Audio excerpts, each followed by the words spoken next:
സ്നേഹത്തിൻ്റെയും സമർപ്പണത്തിൻ്റെയും സന്നദ്ധ ഭാവമാണ് നോമ്പ്.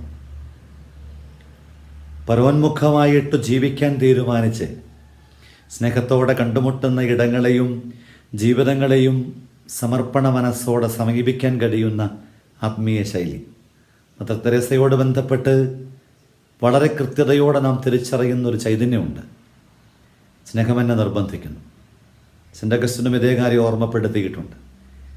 വഴിയോരത്ത് കിടക്കുന്ന ചീഞ്ഞളിഞ്ഞ ജീവിതങ്ങളെ ലക്ഷങ്ങൾ നൽകിയാലും എനിക്ക് ശുശ്രൂഷിക്കാനാവില്ല എന്ന് ഒരു സായിപ്പ് പറഞ്ഞപ്പം മദറും പറഞ്ഞു, എന്നെക്കൊണ്ടും ആവില്ല. എന്നാൽ എനിക്കിതിന് സാധ്യമാകുന്നത് ക്രിസ്തുവിൻ്റെ സ്നേഹം എന്നെ നിർബന്ധിക്കുന്നത് കൊണ്ടാണ്. സ്നേഹം നിർബന്ധിക്കുകയും അത് സമർപ്പണമായിട്ട് രൂപാന്തരപ്പെടുകയും ചെയ്യുന്ന ഒരു ശരീരഭാഷയിലേക്ക് നോമ്പുകാലത്ത് നമുക്ക് നമ്മെ ഒന്ന് മാറ്റാൻ സാധിക്കട്ടെ.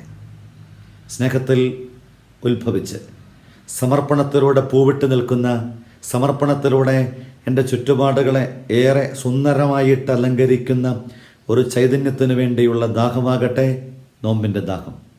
ഹൃദയപൂർവ്വം നമുക്ക് ആഗ്രഹിക്കാം. വാക്കിലൂടെയും ചിന്തയിലൂടെയും നിലപാടിലൂടെയും നിഷ്ഠയോടുകൂടെ ചേർന്ന് നിന്നുകൊണ്ട് നമുക്ക് ഓരോരുത്തർക്കും ഈ സ്നേഹത്തെ സമർപ്പണത്തിലൂടെ വെളിവാക്കാൻ സാധ്യമാകട്ടെ. ഈശോയെ, വളരെ പ്രത്യേകമായി സ്നേഹത്തിൻ്റെ സമർപ്പണത്തിൻ്റെ ഭാവങ്ങളോട് ചേർന്ന് ഞങ്ങളുടെ ജീവിതത്തെ സ്വർഗത്തിന് പ്രിയങ്കരമാക്കാൻ ഈ ദിനത്തിൽ കൃപയേകിയാലും